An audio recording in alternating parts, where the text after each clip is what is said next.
the length and breadth of this country, the usual collaboration and consultation between the Nigerian Labour Congress and our civil society allies have been on. And basically, I think we are just trying to put finishing touches. But across all the states, this consultation has been ongoing. Okay, so what can you say is the resolution of this consultative? No, it's not about resolution. The National Executive Council of NSC have already resolved about our approach to the issue of fuel price hike and the issue of subsidy or no subsidy, and the fact that the meeting we had with government in 2020 was adjourned sine die. But we are also mindful of the pronouncements that have been made by the Minister of Finance and also the National Economic Council. They have made pronouncement clearly that by February there will be hike in the price of PMS.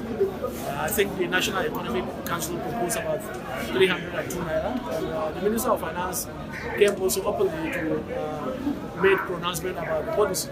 And therefore, we are saying that we reject that policy because it's going to inflict more hardship on Nigerians, particularly those on fixed wages, and even those in the informal sector. That basically with the challenge in our system and the challenge posed by COVID and the insecurity, I think this is not appropriate. And we have also given some policy options that we think can be able to address the issue. One is the issue of how do we now have refining capacity to be able to refine products for domestic use.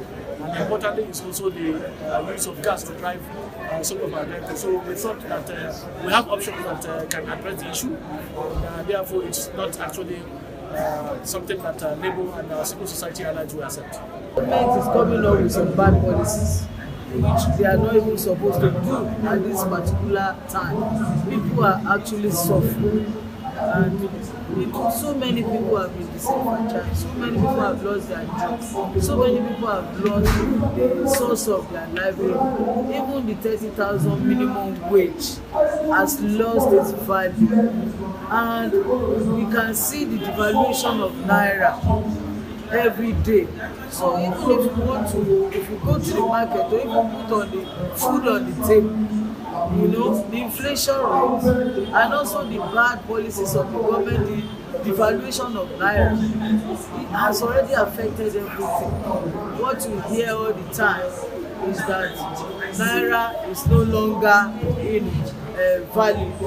And not only that, if the federal government now comes up and now make good its threat of increasing the price of the pump price, definitely this will have a ripple effect on everything, virtually everything. Now the landlords have increased the rent to the extent that if you want to take a 2-bedroom flat in Lagos State now, you must prepare to have from 1 million naira and above. And how much is the salary? If you are also now, government has also announced that every day now the commuters, the transporters, they will have to cough out 800 naira on daily basis. Aside from the one the unions are also going to collect from them. So where are we going in this country? I think this is the right time, and this protest rally is just to show the government that we will mobilize Nigerians to stop them from coming up with, this wicked and bad policy that will make Nigerians to continue to be impoverished, that will make more Nigerians not to have food that they will eat, that will make more Nigerians to have more pains. So this fight is not only for the workers, but for every Lagosian, for every Nigerian to come up and to tell the government that enough of all this shoveling and being pushed around.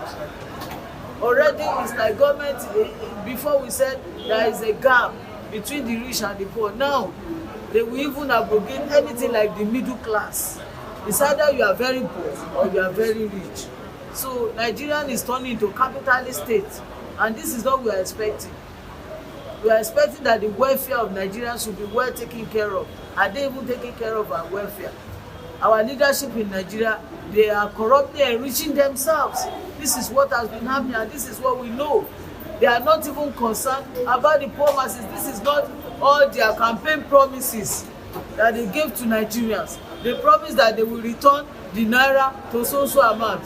They promise that the refineries will work. Where are the refineries? We are like prodigal sons that have the well, but yet we have to go and fetch water from somebody's well again. Is this what the government promised us? They did not promise us all these difficulties and hardship that they are giving us. The insecurity is something to talk about. It's something Nigerians should reject from this government. Every day people get killed, people get kidnapped, people get killed for ritual purposes, and this is what has been happening in this country. We should, Nigerians, I'm appealing to workers, to even Nigerians, to civil societies, to everybody to come out and join us. January 27th, I am appealing and I'm asking Nigeria that this is long overdue. Everybody should come out. The youths, they have been disenfranchised. They should also come out and be part of this. And government knows that if we don't fail to take this, another answers, the one that is even more than the first one, might also crop up. So let Nigerians be part of this protest rally. And if government fails, or if government continue and they go ahead and they implement the pump price of the fuel of the PMS, definitely it's going to be a total shutdown. This is just a warning protest. But if the government fails and the government have to go ahead and implement this wicked policy,